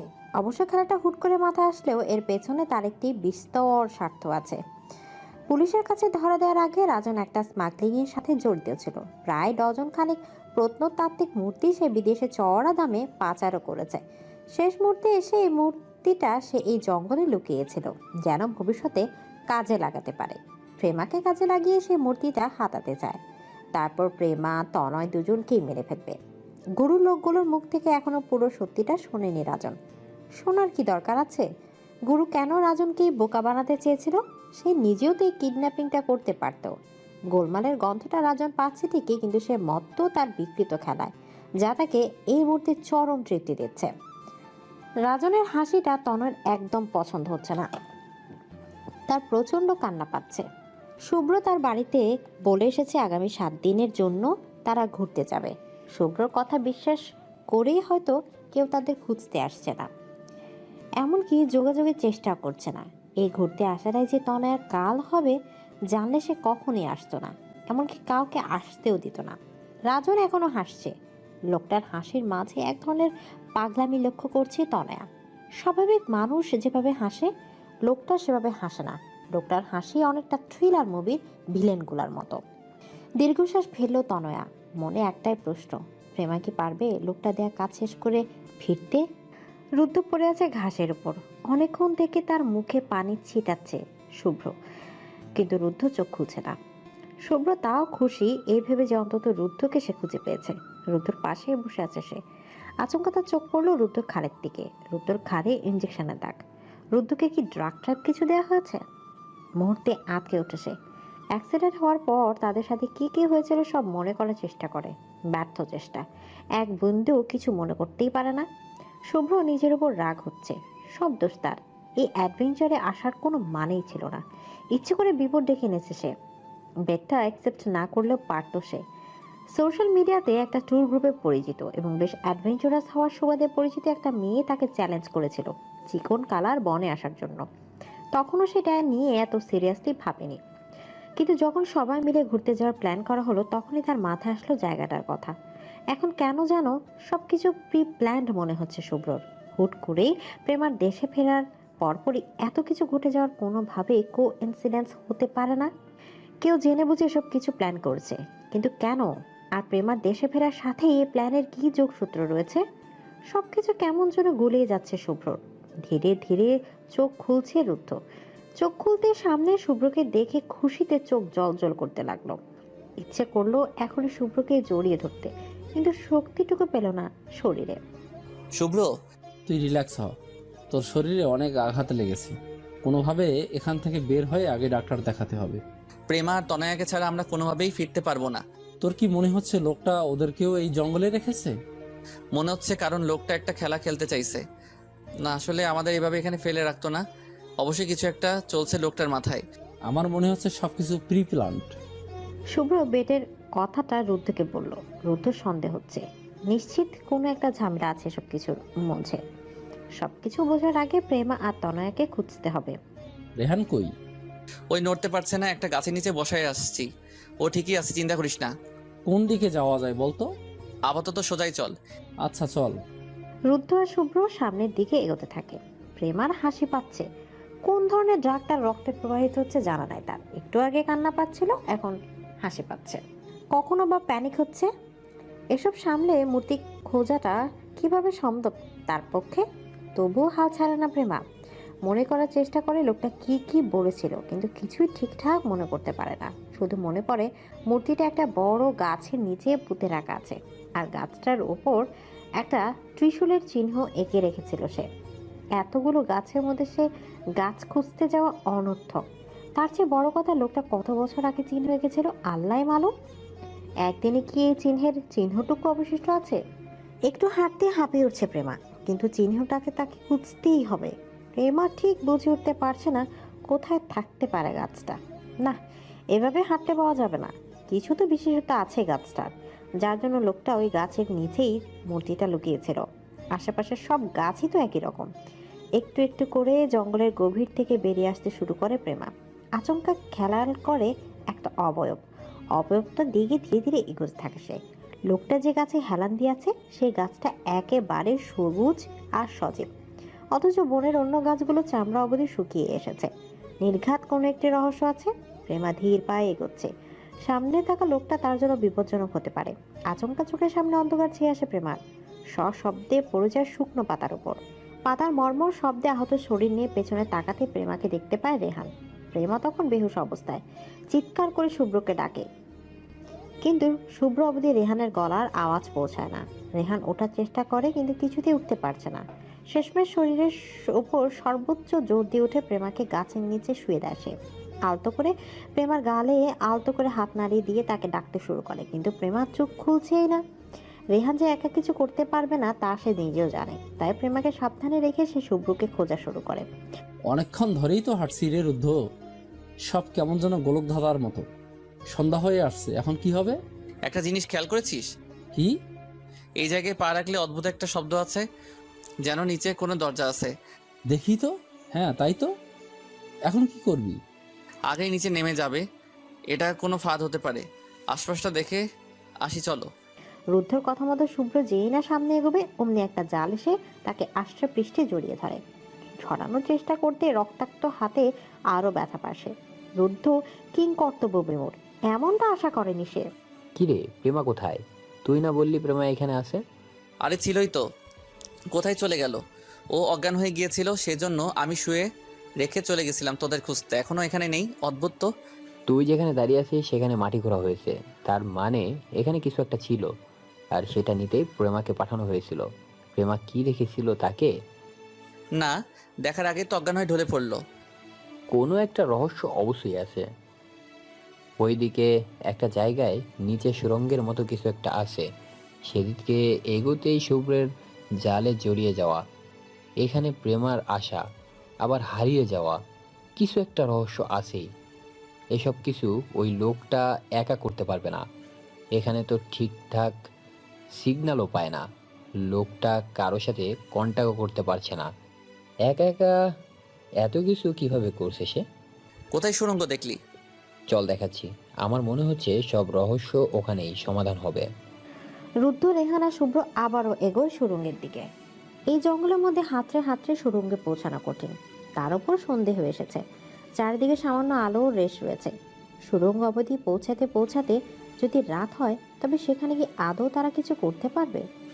একে তো কিছুই চেনে না সেই জায়গার, তাছাড়া আগের বার গিয়ে যে ফাঁদ দেখে এসেছে, দ্বিতীয়বার না জানি আরো বড় ফাঁদ অপেক্ষা করছে। এত সব ভাবলো তো আর এগোনো যাবে না, কিন্তু এগোতে তো হবেই। প্রেমা মূর্তিটা দেওয়ার পরপরই রাজন প্রেমাকে আঘাত করবে বলে ঠিক করে রেখেছিল, কিন্তু তনয়ের জন্য তা সম্ভব হলো না। তনয়ের হাতের বাঁধন আলগা হয় সেটা খুলে ফেলেছিল আগেই। অপেক্ষায় ছিল শুধু প্রেমার আশার। প্রেমা আসা মাত্র দুজন মিলে অতর্কিতভাবে মারতে থাকে রাজনকে। রাজন নিঃশ্বাস নেওয়ার সময়টুকু পায় না, মারের চোটে বেহুশ হয়ে যায়। রাজন পড়ে যেতে প্রেমা আর তনয়া দৌড়ে বাইরে যাওয়ার চেষ্টা করে। মূর্তিটা এখনো প্রেমার হাতে মুষ্টিবদ্ধ। রাজন প্রেমা আর তনয়কে যে জায়গায় রেখেছিল তা ছিল মাটির নিচে। এই জায়গাটা যে অনেক আগে বানানো হয়েছে তাও স্পষ্ট বুঝলো প্রেমা। দৌড়ে বাইরে আসতে কারোর সাথে ধাক্কা লেগে পড়ে যাওয়ার উপক্রম হলো, কিন্তু পড়লো না। কেউ একজন প্রেমার কাঁধে দুহাত রেখে ধরলো তাকে। প্রেমা ভয় চিৎকার দিতে নিল। পরক্ষণে মানুষটার হাত প্রেমার মুখ চেপে ধরলো। প্রেমা কামড় দিল হাতে। উফ, রাক্ষসী একটা, এত জোরে কেউ কামড় দেয়? রুদ্ধর বাচ্চা, কই ছিলি তুই? ঠিক আছিস? তোর কিছু হয়নি তো? রুদ্রকে শক্ত করে জড়িয়ে ধরে প্রেমা, চোখ বেয়ে অঝরে পানি গড়াচ্ছে। রুদ্র মুচকি হাসছে। মেয়েটাও তবে তাকে ভালোবেসেই ফেললো, নাকি শুধুই বন্ধুত্বের খাতিরে এত চিন্তা? শুধুমাত্র বন্ধুত্বের জন্য এত আতঙ্কিত হয় কেউ? কই, রেহান কিংবা শুভ্রকে তো জড়িয়ে ধরে কাঁদল না প্রেমা? ওরাও তো বিপদে পড়েছিল। রুদ্রর কেন যেন মনে হচ্ছে প্রেমাও তাকে ভালোবাসে, তবে সে ভালোবাসা অপ্রকাশিত ভালোবাসা রাখতে চায়। রুদ্ধ, বলে ফেল, কিন্তু এখনো সুযোগ আছে। কি রে রুদ্ধ, বলবি না? রেহান আর শুভ্র সামনে রুদ্ধকে খোঁজাচ্ছে, আর রুদ্ধ বেচারা তো কথাই বলতে পারছে না। পড়ে থাকা লোকটার ফোন নিয়ে বেশ অনেকটা সময় পার করে জঙ্গল থেকে বের হয় সকলে। রুদ্ধ প্রথমে কল দেয় পুলিশকে, তারপর 5 জন রাস্তায় একধারে বসে পুলিশের অপেক্ষা করতে থাকে। রুদ্ধ সুযোগ খুঁজছে প্রেমাকে মনের কথাটা বলে দেওয়ার, কিন্তু কিছুতেই সাহস কুলাচ্ছে না। রুদ্ধর মাথায় আচমকা একটা মিউজিক ভিডিওর দৃশ্যপট ভেসে ওঠে। অনেক পুরনো একটা গান। কি যেন ছিল গানটা? ও হ্যাঁ, সখীরে সখীরে। ছেলেটা তার বান্ধবীকে ভালোবাসতো। বান্ধবী ছেলেটার মনের কথা জানার জন্য আরেকজনের সাথে প্রেমের নাটক করে। এটা দেখে ছেলেটা ঠিক করে মেয়েটাকে ছেড়ে চলে যাবে। তারপর স্টেশনে এসে মেয়েটা ছেলেটাকে থাপ্পড় মেরে প্রপোজ করতে বলে। আচ্ছা, রুদ্ধ প্রেমাকে কিভাবে প্রপোজ করবে? যেনতনভাবে প্রপোজ করলে যদি প্রেমাও মেয়েটার মতো করে বলে, বুদ্ধু, এভাবে কেউ প্রপোজ করে? ফিল্ম দেখিস না? দূর, কিছুতে ভাবতে পারছে না রুদ্ধ। আপাত মস্তক তার ঢলছে, মাথার ভিতর সবকিছু ভো ভো করে ঘুরছে।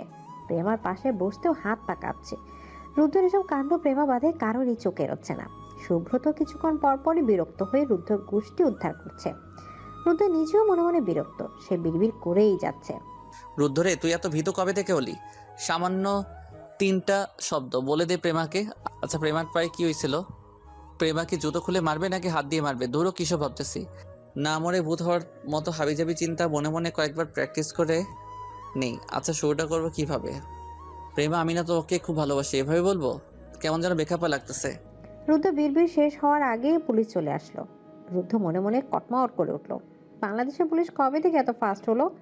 পরক্ষণে খেয়াল হলো এরা লোকাল থানার পুলিশ, সম্ভবত ময়মনসিংহের আশেপাশে কোনো এলাকার। পুলিশ এসে লোকটার খোঁজ করলেন। রুদ্ধ যেতে চাইলে শুভ্র তাকে আর প্রেমার সময় নিয়ে পুলিশকে নিয়ে চলে গেল। রেহান, তনয়া গেল পিছু পিছু। রুদ্ধ দাঁত দিয়ে নখ কামড়াচ্ছে। এটা তার পুরনো অভ্যাস, যখনই ঘাবড়ে যায় তখনই কাজটি করে। প্রেমা কেবলই তাকিয়ে তাকিয়ে রুদ্ধর কাণ্ড কীর্তি দেখছে। রুদ্ধ কি এখনো কিছু বলবে না? সে কি তবে ভালোবাসে না প্রেমাকে? প্রেমা রুদ্ধকে ভালোবেসেছিল সেই 2 বছর আগে, কিন্তু হঠাৎ জানতে পারলো রুদ্ধ অন্য কাউকে ভালোবাসে। সত্যতা যাচাই ব্যাপারটা তখন তার মাথায় আসেনি। রুদ্ধর উপস্থিতিটাও তখন তার জন্য পীড়াদায়ক হয়ে উঠেছিল। বাধ্য হয়ে কাউকে না জানিয়ে উড়াল দিল অজানা রাজ্যে। এত বছর পর ফিরে এসে জানলো 2 বছর রুদ্ধর থেকে দূরে থাকাটা কেবলই একটা ভুল বোঝাবুঝির ফল। রুদ্ধটা এত বোকা নয়। এবারও যদি সে ভালোবাসার কথা না জানায়, তবে প্রেমা আর ফিরবে না, কখনোই না। প্রেমা নিজেকে কথা দিয়েছে, রুদ্ধ যদি সত্যি তাকে ভালোবেসে থাকে, অন্তত হারিয়ে ফেলার ভয় হলো সব স্বীকার করত। প্রেমা বারবার রুদ্ধর দিকে তাকাচ্ছে, তার চোখ ছলছল করছে। প্রেমার বাবা পুলিশের মাধ্যমে সব ঘটনা জেনে নিজের ইমার্জেন্সি প্লেনে করে দেশে ফিরেছেন। প্রেমাকে নিয়ে আজকের মধ্যে তিনি ফিরবেন। ইতিমধ্যে টিকিটও কেটে ফেলেছেন। প্রেমা ভেবেছিল রুদ্ধ হয়তো এবার তাকে আটকাবে, নিজের ভালোবাসার কথা স্বীকার করবে, কিন্তু রুদ্ধ তো কিছুই বলল না। হয়তো রুদ্ধ তাকে ভালোই বাসে না। এদিকে রুদ্ধর ভেতরে যে কি চলছে তা শুধু সেই জানে। সকাল হতে তার মন পাখি আবার উড়াল দিবে তাকে ফেলে, অথচ সে কিছুই করতে পারছে না। দীর্ঘশ্বাস ফেলল রুদ্ধ। পুলিশ স্টেশন থেকে কল এসেছে, লোকটার জ্ঞান ফিরেছে। সে কিছু বলতে চায়, রুদ্ধ বুঝে উঠতে পারে না পুলিশ বাদ দিয়ে তার সাথে লোকটার কি কথা। অবশ্য এত না ঘেটে সরাসরি গেলেই জানা যায়। যদিও রুদ্ধর মন মেজাজ ঠিক নেই, তবুও দরকার ভাবে রুদ্ধ লোকটার সাথে দেখা করার জন্য মনস্থির করে। তবে রুদ্ধ তখনও জানতো না লোকটার সাথে দেখা করাটাই তার জীবনকে একেবারে উলট পালট করে দিতে চলেছে। রুদ্ধ সাহেব এসেছেন? তবে ভেবেছিলাম এই অপরাধীকে বোধহয় আর বিশ্বাস করবেন না। যা বলার তাড়াতাড়ি বলো। আদনান শাহরিয়ারের নাম শুনেছেন? আমার বান্ধবী প্রেমার বাবা তিনি। কথাটা শোনা মাত্র ভ্রু কুঁচকাল রাজন। পরক্ষণে আবার বলতে শুরু করলো। খুব বেশি সময় আমাকে দেওয়া হয়নি, তাই খুব সংক্ষেপে বলি। আমি একটা দলের হয়ে কাজ করতাম, নারী পাচার দল আর কি। পরবর্তীতে সে দল থেকে বেরিয়ে নিজের একটা দল বানিয়ে ফেলি। ফলে আগের দলের খ্যাতি অনেকটাই কমে যায়। ওই দলের লিডার নানান চক্রান্ত করে আমাকে জেলে পাঠায়। সেসব না বলি, জেল থেকে বের হয়ে স্বাভাবিক জীবনে ফিরতে চেয়েছিলাম, তখন আমার মেয়েকে খুন করা হয়। আমার পাপের ফল। একদিন সংবাদ পাই গুরু নামের এক লোক আমার মেয়েকে ফেরাতে পারবে অশুভ শক্তির দ্বারা। বদ্ধ উন্মাদ আমি তখন, যে যা বলতো মেনে নিতাম। তোমার বান্ধবীকে তুলে নিয়ে যাওয়ার আদেশ পেলাম। ওরা অবশ্য চেয়েছিল আমার হাত দিয়ে প্রেমাকে মেরে আমাকে একেবারে জেলে পাঠিয়ে দিতে, আবারও সেটা হলো না। লিডারকে চেনেন আপনি? তাহলে পুলিশকে ওনার তথ্য দিন। লিডারের নাম আফনান শাহরিয়ার। একমাত্র আমিই তার আসল নাম জানতাম, সেজন্যই আমাকে সরাতে চেয়েছিল। প্রেমার বাবা, উনি প্রেমাকে কিডন্যাপ করার অর্ডার কেন দিলেন? একটা ব্যক্তিগত কথা বলি প্রেমার জীবন নিয়ে। প্রেমার আসল বাবা উনি নন, উনি প্রেমার মায়ের দ্বিতীয় স্বামী। সম্পত্তির লোভে প্রেমার মাকে বিয়ে করেছিলেন। আপনি কি সত্যি বলছেন নাকি ম্যানিপুলেট করার চেষ্টা করছেন? আপনার কাছে মিথ্যে বলে আদতে আমার কোনো লাভ আছে কি? প্রেমার বাবার উপর আপনি যে অভিযোগ তুলেছেন তার কোনো প্রমাণ আছে আপনার কাছে? যে মূর্তিটা তোমরা পেয়েছো তার মধ্যে একটা চিপ আছে, ওইটা চেক করতে হবে, তাহলেই সব প্রমাণ পাবে। পুলিশকে না বলে এসব কথা আমাকে কেন বলছেন? সরাসরি পুলিশকে জানালেই পারতেন। পুলিশের কিছু সদস্যও ওই লোকটার সাথে জড়িত।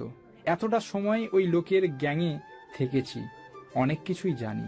আমি এখনো অবধি কাউকে ভরসা করে উঠতে পারিনি, তবে আমি জানি তুমি প্রেমাকে ভালোবাসো। ওকে বাঁচানোর জন্য তুমি সব করতে পারবে। এই ভরসাতেই তোমাকে সত্যিটা বলার ঝুঁকি নিলাম। আপনাকে কে বলল আমি প্রেমাকে ভালোবাসি? ভালোবাসা সে কি মুখে বলার জিনিস? প্রিয়তমা বিপদে যার উদ্বিগ্ন চোখ পলক ফেলে না, নিজের জীবনের ধার ধারে না, তার অনুভূতি আমার কাছে ধরা দিবে না। শোনো, আমিও ভালোবেসেছিলাম কাউকে, হৃদয়ের প্রতিটা স্পন্দন দিয়ে। তীব্র ভালোবাসা ছিল তো, হারিয়েছি তাকে। তার প্রতারণার স্বাদটাও বিষাক্ত মনে হয়নি। বাদ দাও এসব। তুমি এখন কি করবে ভাবছো? আমারও একটা ঝুঁকি নিতে হবে। আমার জানার শোনা একজন প্রভাবশালী মানুষ আছেন, তবে তিনি আমার সাহায্য করবেন কিনা জানি না, চেষ্টা করে দেখতে হবে।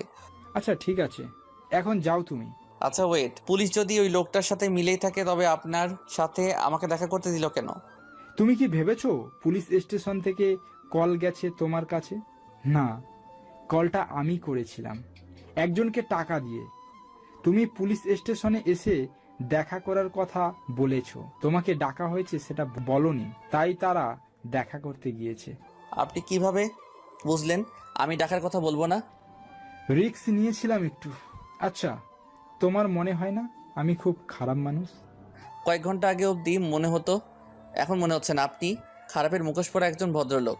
ও, আরেকটা কথা, প্রেমাও তোমায় ভালোবাসে, তোমার মুখ থেকে শোনার অপেক্ষায় আছে। রাজনের কথা শুনে রুদ্ধ আর কিছু বলে না, স্রেফ হাসে। রুদ্ধ বের হতেই এক ডন পুলিশ ব্যতিব্যস্ত গলায় প্রশ্ন করে, লোকটা কি বললো তোমায়? রুদ্ধ খানিকটা চিন্তিত হওয়ার ভান করে বলে, লোকটা নাকি কিছুই জানে না, এসব কেউ তাকে দিয়ে করায়নি, সে স্বেচ্ছায় করেছে। রুদ্ধর কথা শেষ হওয়া মাত্র পুলিশের মুখ থেকে চিন্তার ছাপটা সরে যায়, যা রুদ্ধর দৃষ্টি এড়ায় না। বাড়িতে ফিরে রুদ্র কেবলই বসতে যাবে এমন সময় টুং করে একটা মেসেজের শব্দ এলো। মেসেজ ওপেন করতে দেখে প্রেমার মেসেজ।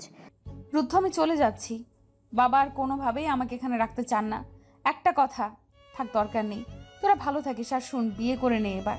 বুড়ো হচ্ছিস, নিজের খেয়াল রাখিস। প্রেমার মেসেজে রুদ্রর পৃথিবী যেন থমকে গেল। প্রেমার বাবা যদি প্রেমাকে নিয়ে চলে যায় তাহলে তার থেকে তাকে বাঁচানোর কোনো সুযোগ থাকবে না তার কাছে। এখন একটাই উপায় আছে, দ্রুত গন্তব্যের উদ্দেশ্যে বের হয় রুদ্ধ। মাত্র একটু ঘুমিয়েছে আদনান রহমান, বাইরে চেঁচামেচিতে দৌড়ে উঠে এলেন। বিশাল বাড়িতে একা তিনি, বাইরে একজন গার্ড আছে কেবল। বাইরে আসতে দেখলেন রুদ্ধ গেটে দাঁড়িয়ে। তাকে দেখা মাত্র দৌড়ে গেল তার কাছে। রুদ্ধর ওপর তার অবশ্য আর রাগ নেই। বিয়ের রাতে অদ্রিতা তাকে কল করে সব বলেছিল। রুদ্ধর সাজানো নাটক, অদ্রিতা আর আদিলের লুকোচুরি প্রেম, সবটাই। তিনি নিজের মেয়ের উপর বড্ড খুশি হয়েছেন। অন্তত তার মেয়ে দিন শেষে হলেও সত্যটা জানিয়ে সংসার শুরু করেছে। রুদ্ধর কাছে মাফ চাইতে চেয়েছিল, তবে সুযোগ হয়নি। তবে আজ রুদ্ধর উপস্থিতিটা তাকে চিন্তিত করলো। তিনি কিছু বলার আগে রুদ্র বলতে শুরু করলো। আঙ্কেল, আগের কথা সব ভুলে যান। আমায় দয়া করে একটু সাহায্য করুন। তোমার উপর রাগ নেই আমার, বরং আমি খুশি হয়েছি। অদিতিতা সবটাই বলেছে আমায়। তুমি ভিতরে এসো। সে সময় নেই আঙ্কেল। আচ্ছা, কি হয়েছে সেটা বলো। রুদ্র শুরু থেকে সে সবটুকুই সংক্ষেপে বলল। রুদ্রের কথা শুনে আদনান রহমান কিছুক্ষণ ভেবে বললেন, আচ্ছা বুঝেছি। আমার জানা একজন বিশ্বস্ত অফিসার আছে, আমি তার টিম সহ এয়ারপোর্টে যাচ্ছি। তুমি তাড়াতাড়ি গিয়ে প্রেমাকে আটকাও। এয়ারপোর্টে কোনো সমস্যা হলে আমাকে কল দিও। আদনান রহমানের কথা বলতে দেরি আছে, রুদ্রর যেতে দেরি নেই। প্রেমাকে হারাতে চান না সে, কিছুতেই না। এয়ারপোর্টে একটা গন্ডগোল স্পষ্ট দৃশ্যমান। বাধ্য হয়ে জার্নি টাইম 2 ঘন্টা পেছানো হয়েছে। আফনান শাহরিয়ারকে ঘিরে পুলিশের দল। তিনি কিছুক্ষণ পর পর ক্ষুব্ধ দৃষ্টিতে রুদ্রর দিকে তাকাচ্ছেন। অবশেষে তিনি স্বীকার করলেন তিনি প্রেমার সৎ বাবা, এবং সবটাই তিনি এড়েছেন সম্পত্তির জন্য। প্রেমা বাংলাদেশে মারা গেলে তার উপর কেউ সন্দেহ করতো না, তাই তিনি এই প্ল্যান করেন। আর রাজনকে কাজে লাগানোর উদ্দেশ্য ছিল তাকে রাস্তা থেকে সরানো। রাজন আফনান শাহরিয়ারের আসল রূপটা জানতো, যদিও ও কাউকে বলবে কিনা নিশ্চিত ছিলেন না তিনি। তবুও এই ভয় নিয়ে বাঁচতে চাননি। সবটা শোনার পর পুলিশ তাকে অ্যারেস্ট করলো। আদনান রহমান রুদ্র দিকে তাকিয়ে হাসলেন। রুদ্র কৃতজ্ঞতা সূচক ধন্যবাদ জানালো। প্রেমা মূর্তির মতো বসে আছে এক কোণে। তার কাছে জীবনের এতগুলো বছর মিথ্যে হয়ে গেছে। একটু আগে ঘটে যাওয়া ঘটনা থেকে এখনো বেরিয়ে আসতে পারছে না সে। রুদ্র ঠিক কিভাবে শুরু করবে বুঝে উঠতে পারছে না, কিন্তু কথাগুলো আজ তাকে বলতেই হবে। এইভাবে আসুন। শুনছি। তুই আমার উপর রেগে আছিস? না। ও আচ্ছা। রুদ্র চুপ হয়ে যায়, কি বলবে বুঝে উঠতে পারছে না, তাই বারবার প্রেমার দিকে তাকাচ্ছে। তুই কি কিছু বলবি? প্রেমার প্রশ্নের হকচকি দিয়ে যায় সে। এদিকে প্রেমা ভেবে রেখেছে যদি রুদ্র আজও কিছু না বলে তাহলে প্রথমে জুতা খুলে ওকে পেটাবে, তারপর ফ্লাইট ধরে চলে যাবে। রুদ্রর গলা দিয়ে আওয়াজ বের হচ্ছে না, তবু অনেক কষ্টে মিয়ে যাওয়া গলায় হ্যাঁ বলল। তো বল কি বলবি। তাহলে আসলে হয়েছে কি না, মানে আমি আসলে তোকে, মানে আমি এক থাপ্পড় দিয়ে সব দাঁত ফেলে দেবো ইচ্ছে করতেছে। তুই কিছু বললি? তুই কি বলবি সেটা শোনার অপেক্ষায় আছি। কিছু না। মুহূর্তের মধ্যে মেজাজ খারাপ হয়ে গেল প্রেমার। উঠে বলল, বেশ থাক, আমার ফ্লাইটের টাইম হয়ে গেছে, আমি যাব। প্রেমার কথায় রুদ্রর হাত পা কাঁপতে শুরু করলো। প্রেমা চলে যাবে কেন? রুদ্রর মাথায় আর কিছু আসলো না, চোখ বন্ধ করে বলেই ফেললো, প্রেমে আমি তোকে খুব ভালোবাসি। রুদ্র ঠিক করে রেখেছে প্রেমা না বলে দিলে সে সোজা উল্টো দিকে ঘুরে চলে যাবে। প্রেমাকে নিজের মুখটাও দেখাবে না। দেখ Rutu, we are just friends, এর বাইরে আমি কিছু ভাবি না। প্রেমা আর কিছু বলার আগে রুদ্র পেছনে ঘুরলো। চোখের পানিটা অন্তত প্রেমার সামনে পড়তে দেওয়া যাবে না। পেছনে ঘুরে চোখ খুলতে টুক করে চোখ বেয়ে জল করলো। বাম হাতের উল্টো পিঠ দিয়ে সে জল মুছতে প্রেমা পেছন থেকে ঝাঁপিয়ে পড়লো রুদ্রের উপর। একরকম জাপটে ধরলো তাকে। ঘটনার আকস্মিকতা বোবা হয়ে গেছে রুদ্র। প্রেমা তাকে পেছন থেকে জড়িয়ে ধরে বলল, এত বছর লাগলো বলতে, ছাগল একটা। রুদ্র চোখ পিটপিট করছে। স্বপ্ন দেখছে না তো সে? এই খাদকটা অবশেষে তার ঘরে যাচ্ছে সত্যি? আচমকা প্রেমা রুদ্রকে ছেড়ে দিয়ে প্রশ্ন করলো, আচ্ছা তুই কি করে জানলি বাবা আমায় মেরে ফেলতে চায়? তোকে কে বললো? রুদ্র বোধহয় সুযোগ পেল, সাহস নিয়ে প্রেমার কান্নার কাছে গিয়ে বলল, বাসরাতে বলবো। রুদ্রর বলতে দেরি। প্রেমার অসভ্য নির্লজ্জ আখ্যা দিতে দিতে রুদ্রর পিঠে কিল বসাতে দেরি নেই।